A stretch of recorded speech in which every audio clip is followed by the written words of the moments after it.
Hello students. तो BCom second year में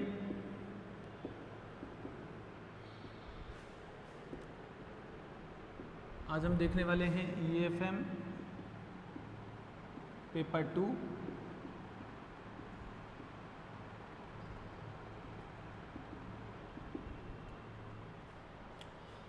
और पेपर 2 का नाम हमारा है elements of financial management of financial management.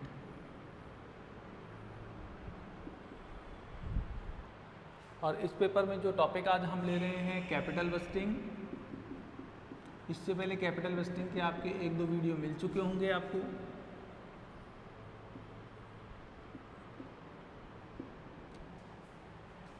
देखिए, कैपिटल बस्टिंग से रिलेटेड जो क्वेश्चन है वो आज इम्पोर्टेंट क्वेश्चन हो जाता है। आपके पास दो प्रोजेक्ट है, प्रोजेक्ट ए और project B.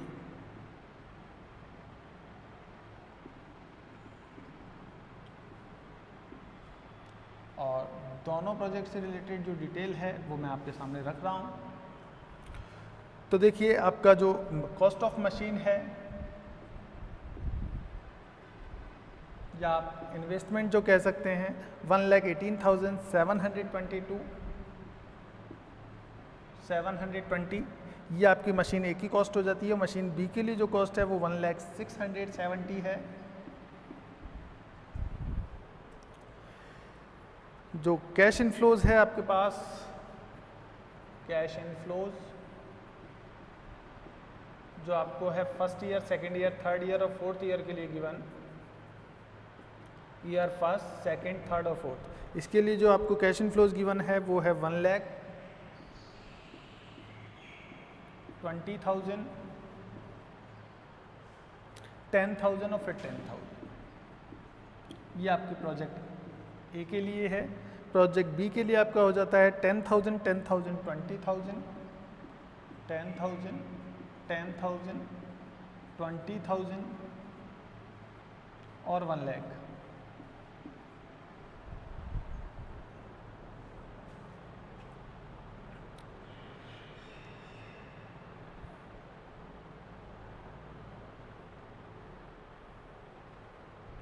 Compute net present value at 10% discount rate. Calculate net present value at the 10% discount rate. तो आपको नेट प्रेजेंट वैल्यू कैलकुलेट करनी है 10% डिस्काउंट रेट पे। और कैलकुलेट IRR, IRR मतलब internal rate of return with discount rate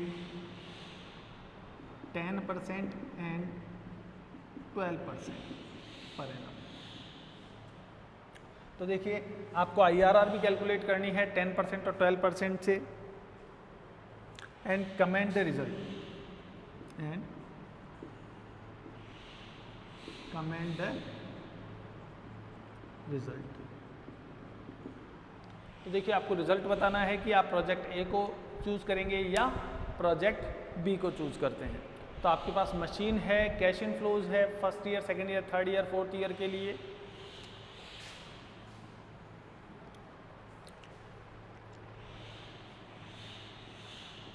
ये आप particular कह सकते हैं।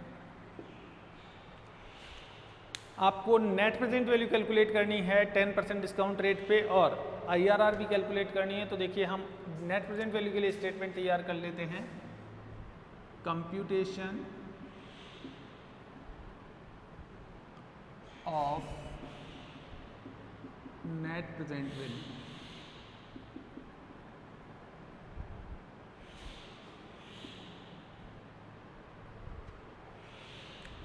तो देखिए, यहाँ पे हम ईयर का कॉलम बना लेते हैं। फर्स्ट, सेकंड, थर्ड और फोर्थ, आपके पास 4 ईयर हैं। एनुअल कैश फ्लो ले लेते हैं।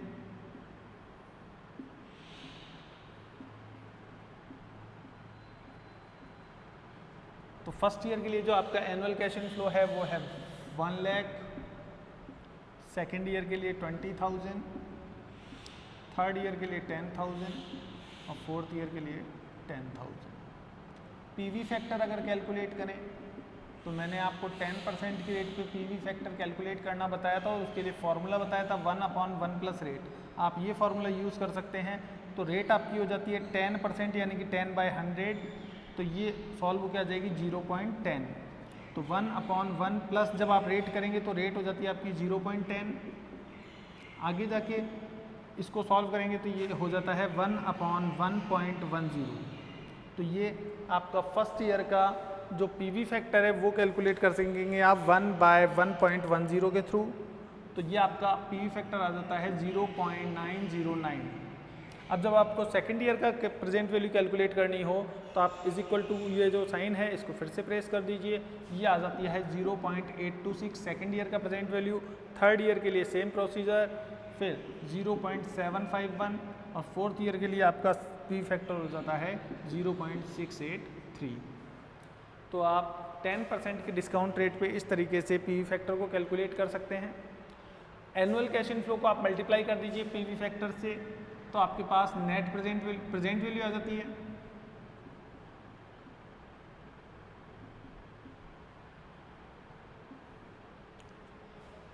तो 1 लाख को आपने मल्टीप्लाई किया 0.909 से, आपके पास आ जाता है 90,900।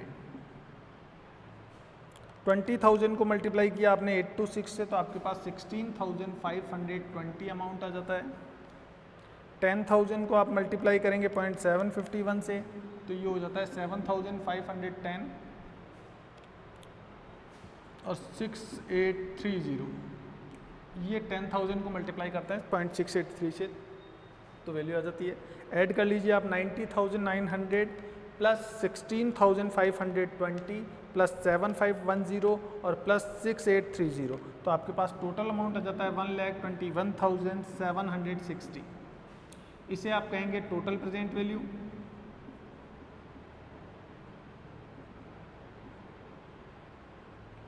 इसमें से आप लेस कीजिए कॉस्ट ऑफ मशीन या इन्वेस्टमेंट, या तो आप कॉस्ट ऑफ मशीन लेस कर लीजिए या इन्वेस्टमेंट लेस कर लीजिए, एक ही बात है। तो हमारे पास कॉस्ट ऑफ मशीन हो जाती है 1 लाख।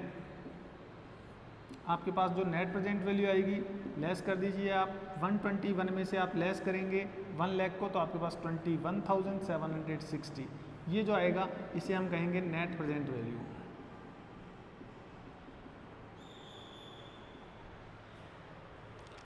तो देखिए 21,720 ये आपके पास नेट प्रेजेंट वैल्यू आ जाती है। ओह सॉरी, यहाँ पे आपकी कॉस्ट ऑफ मशीन है 1,18,720, तो ज़्यादा अच्छा है कि जो सॉरी मेरे को ध्यान गलत रह गया 1 लाख का। तो कॉस्ट आपकी 1,18,720 है, तो आप ये लेस कीजिए। तो कॉस्ट 1,18,720 आप इसको लेस करेंगे तो आपके पास 121,760 माइनस 1,18,720 आपके पास जो नेट प्रेजेंट वैल्यू आएगी वो हो जाती है 3040 यानी कि 3040। ये आपकी नेट प्रेजेंट वैल्यू आती है किस केस में? फर्स्ट केस में, यानी कि प्रोजेक्ट ए के केस में। तो प्रोजेक्ट ए के केस में आपने नेट प्रेजेंट वैल्यू कैलकुलेट कर ली 3040। अब आप सेम इसी तरीके से कैलकुलेट करेंगे प्रोजेक्ट बी के लिए। तो प्रोजेक्ट बी के लिए जो नेट प्रेजेंट वैल्यू हो जाएगी वो हम कैलकुलेट कर पाएंगे कब? जब हम सेम प्रोसीजर फॉलो करेंगे प्रोजेक्ट बी के केस में। देखिए यहाँ पे हमारे पास जो अमाउंट है वो अपोजिट लिखा हुआ है प्रोजेक्ट बी के केस में। ईयर आपके सेम रहेंगे 1, 2, 3, 4। पीवी फैक्टर भी सेम रेट से कैलकुलेट करेंगे आप 10% से, तो पीवी फैक्टर सेम आएंगे। लेकिन अमाउंट जो है वो फर्स्ट ईयर के लिए होना चाहिए 10,000, जबकि हमारे पास है 1 लाख। तो जब हम प्रोजेक्ट बी के लिए करेंगे, ये जो केस था ये आपके प्रोजेक्ट ए का है, ये आपका प्रोजेक्ट हो जाता है प्रोजेक्ट ए। तो प्रोजेक्ट ए के लिए जो डिटेल है वो ये है। अब यहाँ से मैं ये डिटेल इरेज करने वाला हूँ, अगर आप स्क्रीनशॉट लेना चाहें तो ले सकते हैं। जब हम इसे चेंज करेंगे और प्रोजेक्ट बी के लिए बनाएंगे तो यहाँ पे देखिए अमाउंट चेंज कर देंगे हम। आपका फर्स्ट ईयर का अमाउंट प्रोजेक्ट बी के लिए है 10,000, तो ये फर्स्ट ईयर का अमाउंट 10,000 आ जाएगा। सेकंड ईयर फिर से 10,000 आ जाएगा। थर्ड ईयर के लिए 20,000 हो जाएगा और फोर्थ ईयर के लिए हो जाता है 1 लाख। और ये हो जाएगा प्रोजेक्ट बी। तो देखिए प्रोजेक्ट बी के लिए जो डिटेल है वो इस तरीके से हो जाएगी। ईयर सेम रहेंगे 1 2 3 4। एनुअल कैश फ्लो आ जाता है आपका जो प्रोजेक्ट बी के लिए गिवन है। पीवी फैक्टर आपका सेम रहेगा 10% की रेट पे। और यहाँ पे ये जो प्रेजेंट वैल्यू है इसको हम फिर से कैलकुलेट कर लेंगे।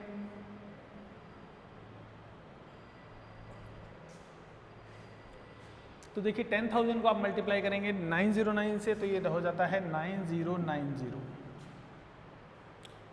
826 को मल्टीप्लाई करेंगे 10,000 से तो 8260 अमाउंट आ जाएगा। और 20,000 को आप मल्टीप्लाई कर लीजिए 0.751 से, तो ये अमाउंट आ जाती है 15,020।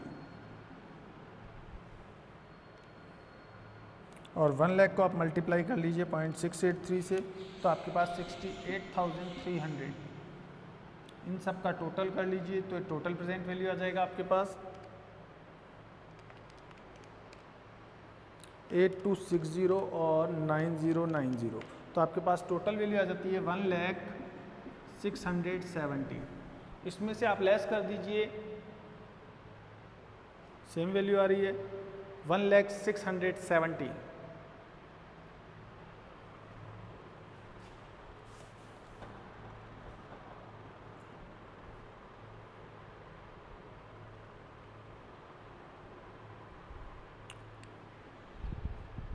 बिल्कुल, ये तो बिल्कुल सही वैल्यू है। एक बार फिर से टोटल करके देख लेते हैं। 9090 है आपके पास, 8260 भी है और आपके पास 150। ये देखिए 20,000 को अगर आप मल्टीप्लाई करेंगे 0.751 से, तो ये आता है 15,020।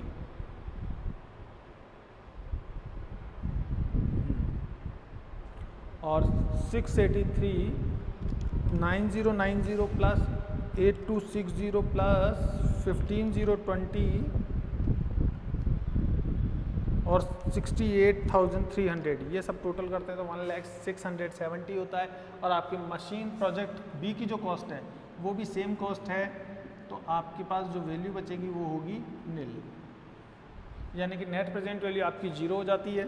प्रोजेक्ट मशीन बी की जो कॉस्ट है वो 1,670 है और प्रेजेंट वैल्यू का जो टोटल है वो भी आपके सेम आ रहा है, तो नेट प्रेजेंट वैल्यू आपकी 0 हो जाती है। अब इन दोनों में से अगर आपको चूज़ करनी हो तो आप कौन सी मशीन चूज़ करेंगे, तो यहाँ पे हम देख सकते हैं कि प्रोजेक्ट ए में जो आपके नेट प्रेजेंट वैल्यू थी वो प्रोजेक्ट बी के कंपैरिजन में ज़्यादा थी। आपके पास नेट प्रेजेंट वैल्यू ए के केस में थी 3040। तो यहाँ पे हमें प्रोजेक्ट ए सेलेक्ट होना चाहिए, तो यहाँ पे आप लिख सकते हैं, जब आप डिसीजन देंगे तो उसमें लिख सकते हैं project A should be selected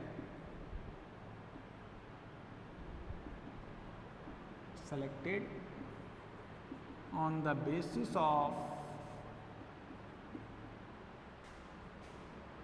net present value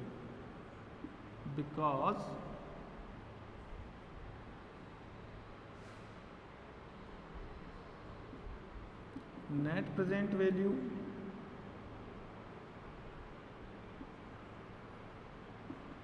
value of project A is higher in comparison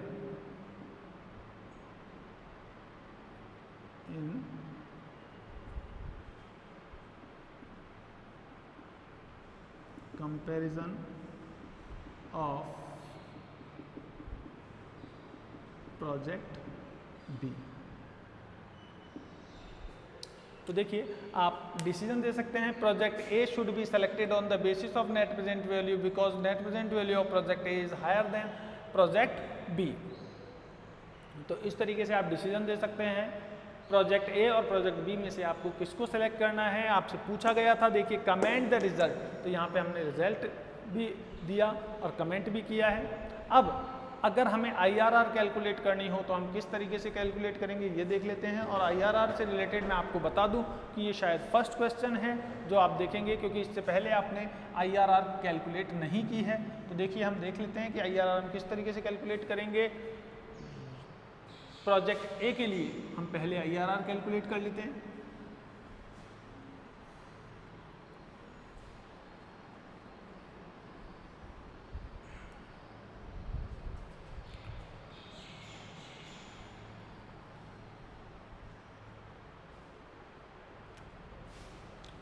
तो देखिए यहाँ पे हो जाता है प्रोजेक्ट ए और लिख सकते हैं आप computation of internal rate of return. तो इंटरनल रेट ऑफ रिटर्न को हम शॉर्ट में IRR कहते हैं।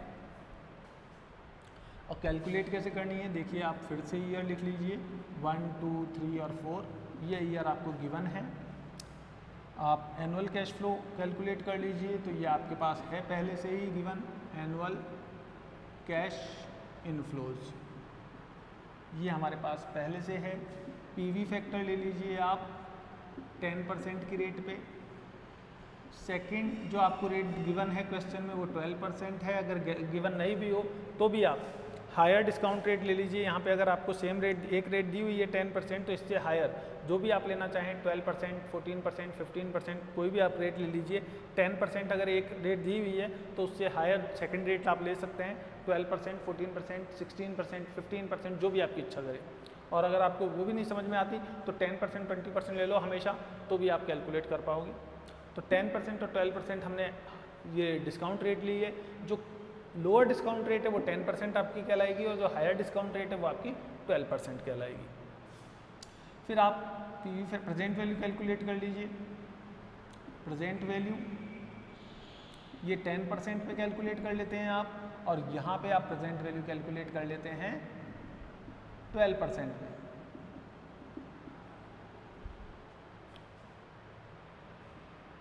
तो देखिए ये सारे कॉलम हमें चाहिए।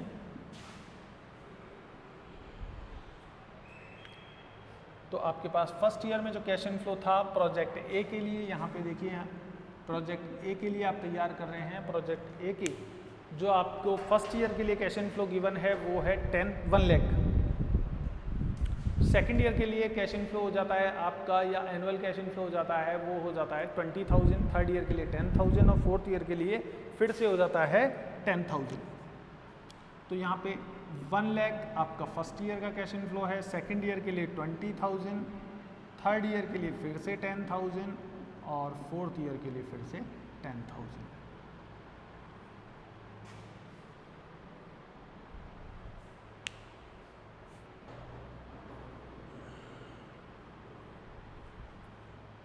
PV फैक्टर की बात आती है तो देखिए PV फैक्टर आप कैसे कैलकुलेट करेंगे, 1/1 प्लस रेट। ये मैंने आपको फार्मूला बताया है। रेट आपके पास 10% है, मतलब 10/100, तो ये हो जाती है 0.10।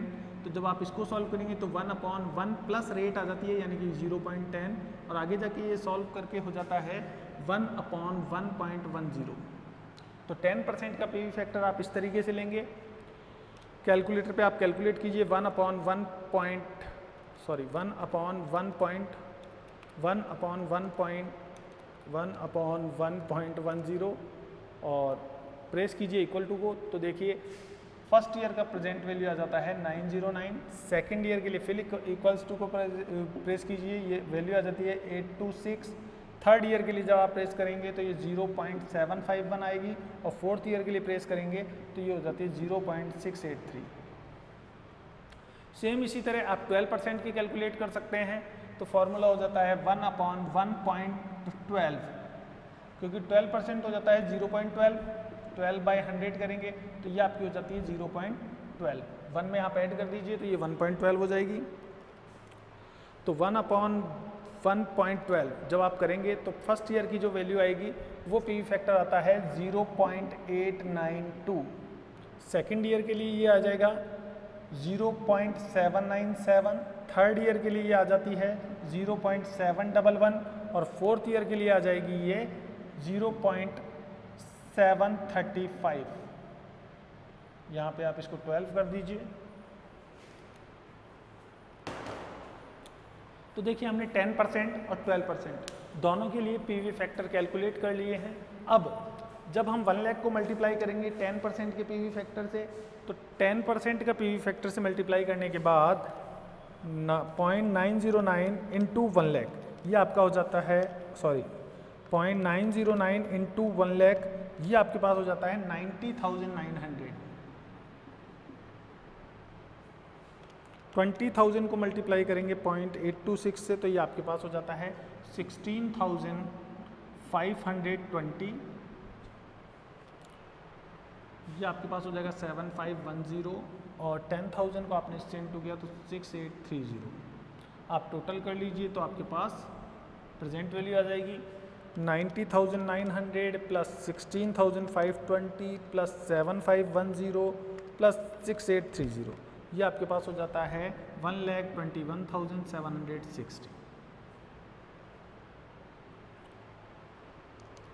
तो ये आपके पास हो जाता है। अब 12% को आप मल्टीप्लाई कीजिए सेम कैश इन फ्लो से। जब 12% को आप मल्टीप्लाई करेंगे सेम कैश इन फ्लो से तो 1 लाख इंटू 0.892, ये आपके पास हो जाता है 89,200। 0.826 को मल्टीप्लाई कर दीजिए 20,000 से, तो ये आपके पास हो जाता है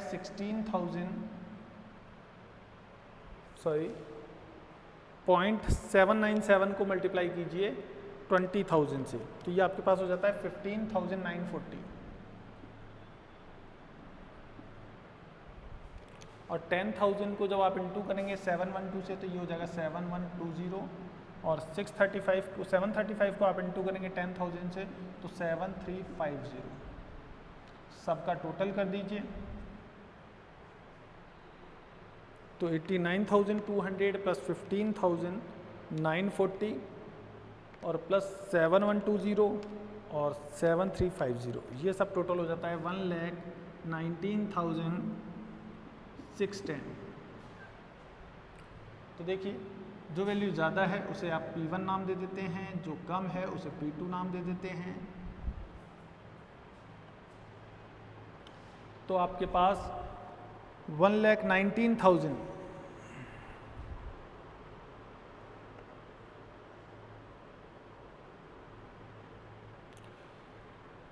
एक के केस में आपके पास IRR हो जाती है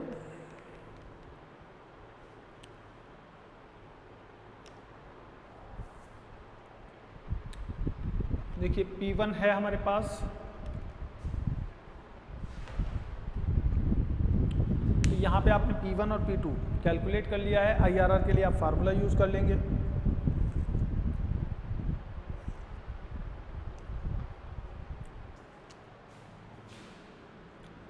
तो IRR के लिए हम फार्मूला यूज़ करेंगे LDR plus P1 minus investment upon P1 minus P2 HDR minus LDR।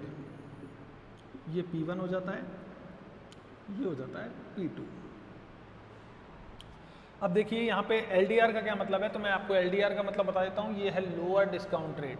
Lower discount rate हमारे पास है 10%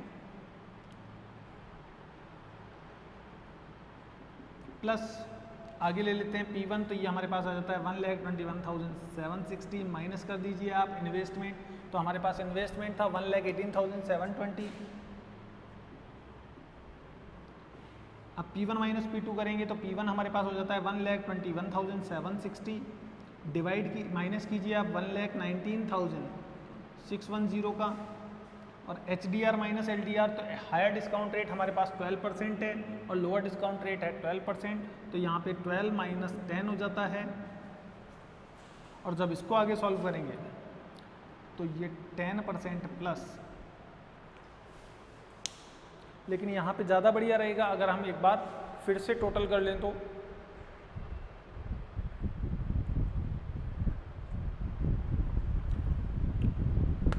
देखिए एक बार फिर से टोटल कर लेना चाहिए। 89,200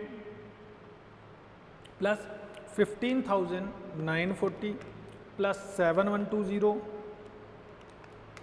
और 7350, ये टोटल हो जाता है 196। सही है। अब यहाँ पे हम देख लेते हैं क्या आएगा। 121 में से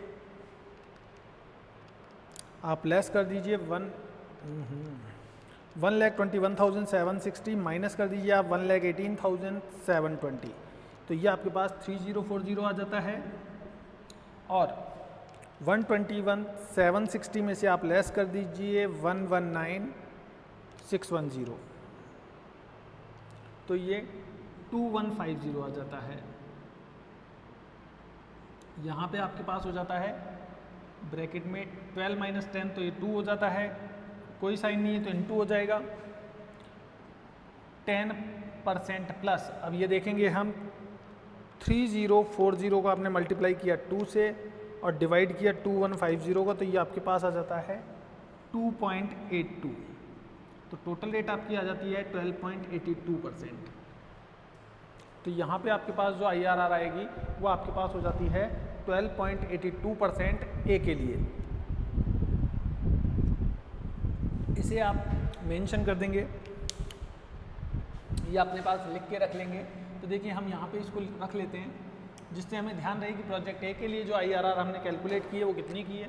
तो देखिए IRR आपके पास हो जाती है 12.82% फॉर प्रोजेक्ट ए। अब सेकंड केस जो बी का है उसमें भी हम देख लेते हैं क्या होती है, उसके लिए कैलकुलेट करना पड़ेगा आपको। तो देखिए पीवी फैक्टर जो रहेंगे वो सेम रहेंगे, 10% और 12% पे कैलकुलेट करनी है, तो 10% और 12% दोनों पीवी फैक्टर हमारे पास है। अमाउंट चेंज हो जाएगी, तो ये यहाँ से इस अमाउंट का कोई मतलब नहीं है, हम इसे फिर से कैलकुलेट करेंगे प्रोजेक्ट बी के लिए। ईयर आपके सेम रहेंगे, लेकिन यहाँ पे ये जो कैश फ्लो का अमाउंट है ये चेंज हो जाएगा, प्रोजेक्ट बी के अकॉर्डिंग आएगा, प्रोजेक्ट बी के अकॉर्डिंग हम लेंगे। IRR का जो फार्मूला है वो सेम रहेगा, लेकिन ये जो कैलकुलेशन है ये चेंज हो जाएगी, तो यहाँ पे ये हटा देते हैं।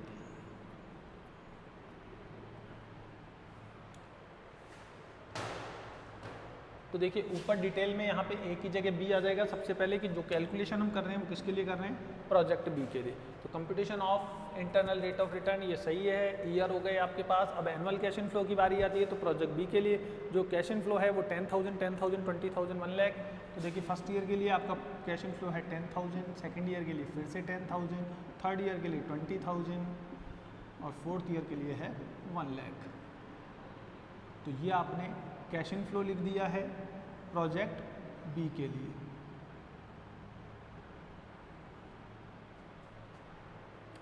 पीवी फैक्टर आपने पहले ही लिख रखे हैं, प्रेजेंट वैल्यू आपको कैलकुलेट करनी है, तो वो हम अभी कैलकुलेट कर लेते हैं। ये था HDR माइनस LDR।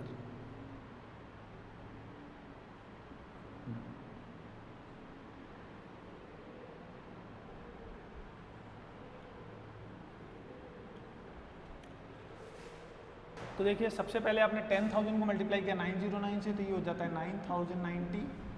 फिर 10,000 को 826 से मल्टीप्लाई करेंगे तो ये 8260 हो जाता है। 20,000 को आप मल्टीप्लाई करेंगे 0.751 से, तो ये हो जाता है 15,020 और 68,300। आप टोटल लिख दीजिए 9090 प्लस 8260 प्लस 15,020 और प्लस 68,300, ये टोटल हो जाता है आपके पास 1,06,70। तो ये हो जाता है आपका P1। अब सेकंड 12% की रेट पे आप कैलकुलेट कीजिए, तो ये 10,000 को आप मल्टीप्लाई कर दीजिए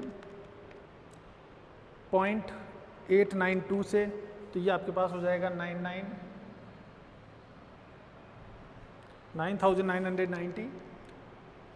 फिर आप 0.797 को मल्टीप्लाई कर दीजिए 10,000 से, तो ये आपके पास आ जाता है 7,970। 0.712 को आप मल्टीप्लाई कर दीजिए 20,000 से, तो ये हो जाता है 14,240।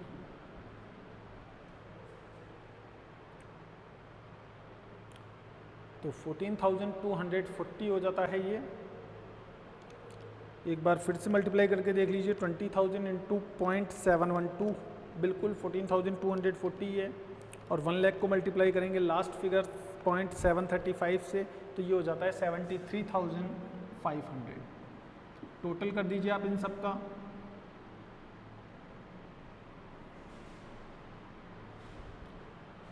तो 73,500 प्लस 14,240 प्लस 7970 और लास्ट 9999, ये हो जाता है आपके पास 1,05,709।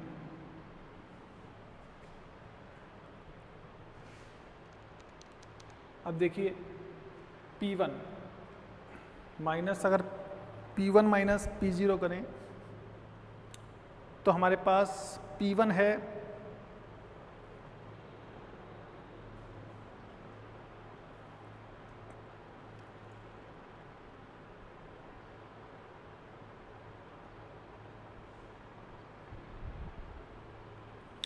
आपके पास P1 हो जाता है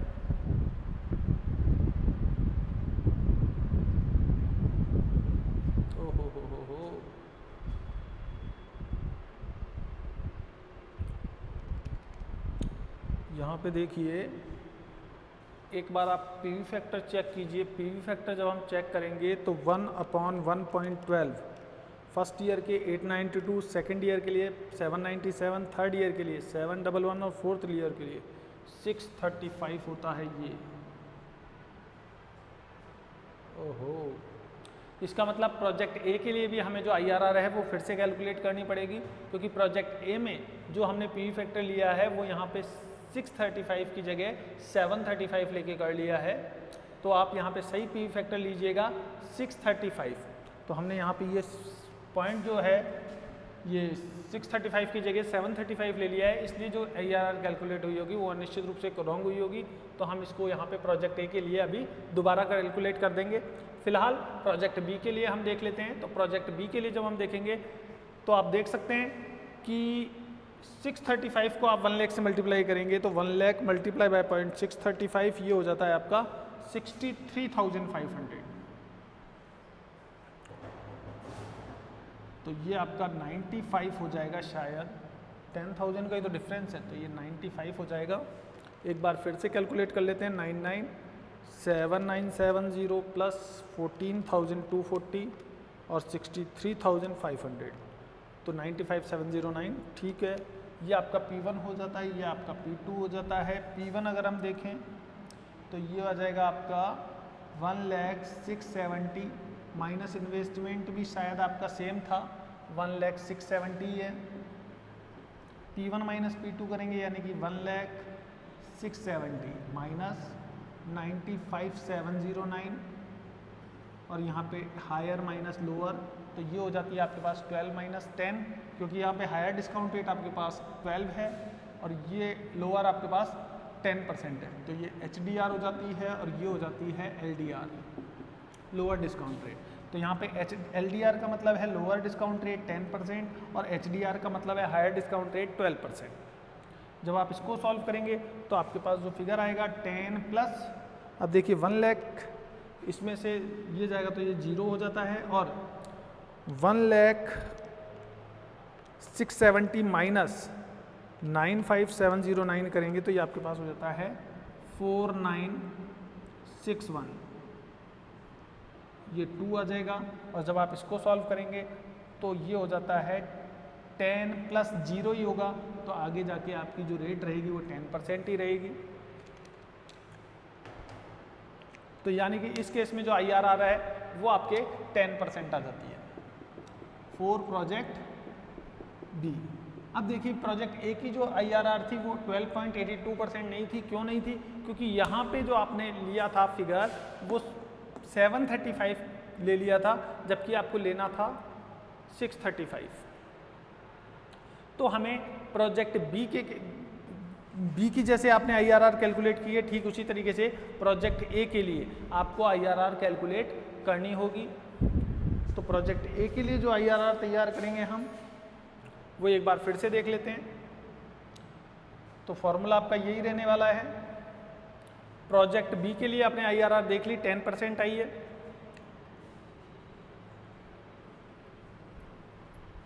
सबसे पहले यहाँ पे चेंज कर देते हैं। प्रोजेक्ट ए के लिए जो IRR है एनुअल कैश इनफ्लो चेंज हो जाएंगे, प्रोजेक्ट ए के लिए जो कैश इनफ्लो है वो आएंगे और यहाँ पे प्रेजेंट वैल्यू आपकी चेंज हो जाएगी।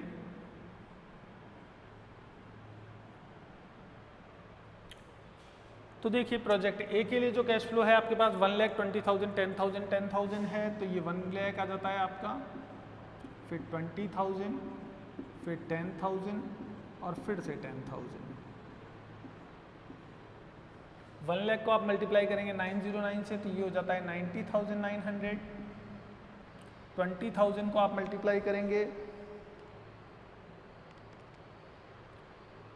0.826 से तो ये हो जाता है 16,520। 7510 हो जाता है और 6830 हो जाता है। इन सब का टोटल कर दीजिए तो 90,900, 7510 और 6830 टोटल हो जाता है 1,21,760। ये टोटल हमारे पहले भी आ रहा था।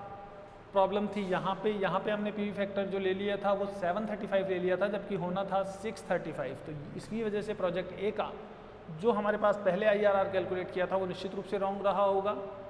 तो हम 635 ले लेते हैं।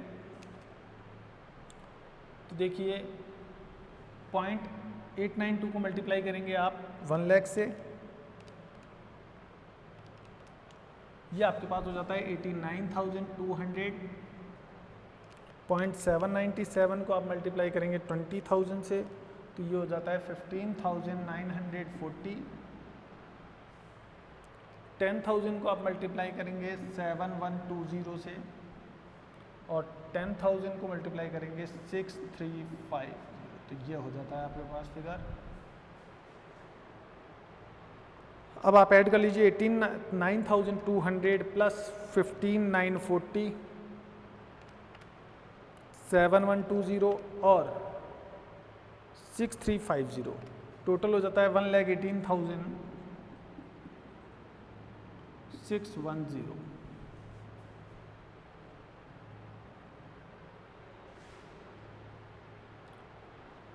अब LDR आपकी 10% है। P1 अगर देखें हम तो P1 आपके पास ये हो जाता है और P2 हो जाता है ये।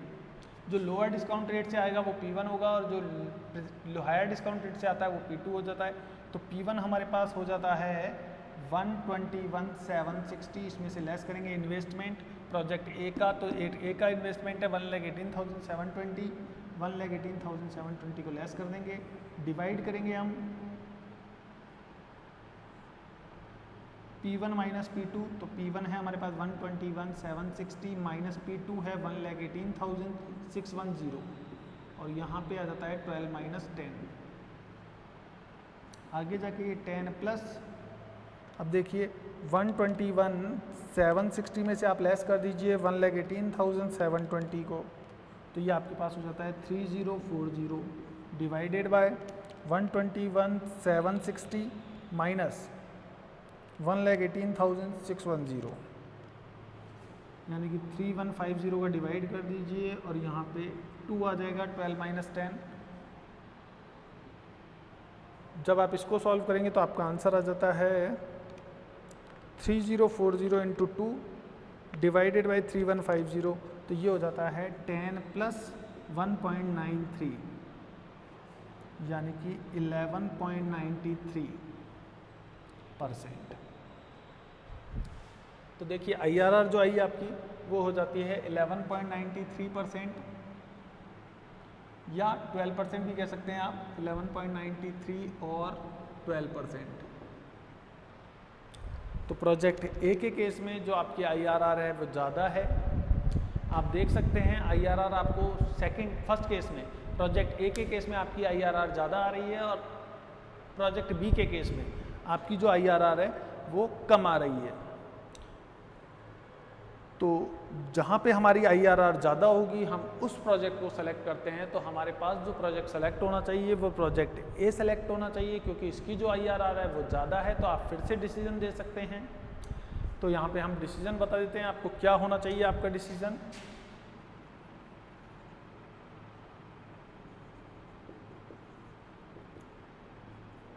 यहाँ पे आप लिख देंगे project A should be selected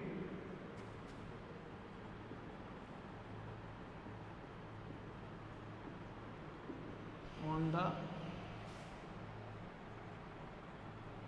basis of IRR because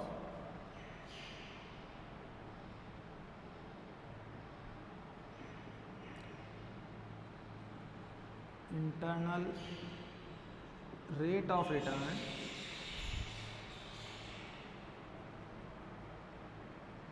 for project A is higher than project B। तो देखिए यहाँ पे आपने डिसीजन दे दिया, project A should be selected on the basis of IRR because internal rate of return for project A is higher than project B. तो दोनों comment आपने दे दिए, डिसीजन आपने दे दिए कि प्रोजेक्ट ए और प्रोजेक्ट बी में से क्या सेलेक्ट होना चाहिए, और आपने देख लिया कि इंटरनल रेट ऑफ रिटर्न को हम किस तरीके से कैलकुलेट कर सकते हैं। अब नेक्स्ट टाइम फिर जल्दी मिलते हैं हम नई प्रॉब्लम के साथ। थैंक यू गाइस, वीडियो पसंद आता है लाइक कीजिए।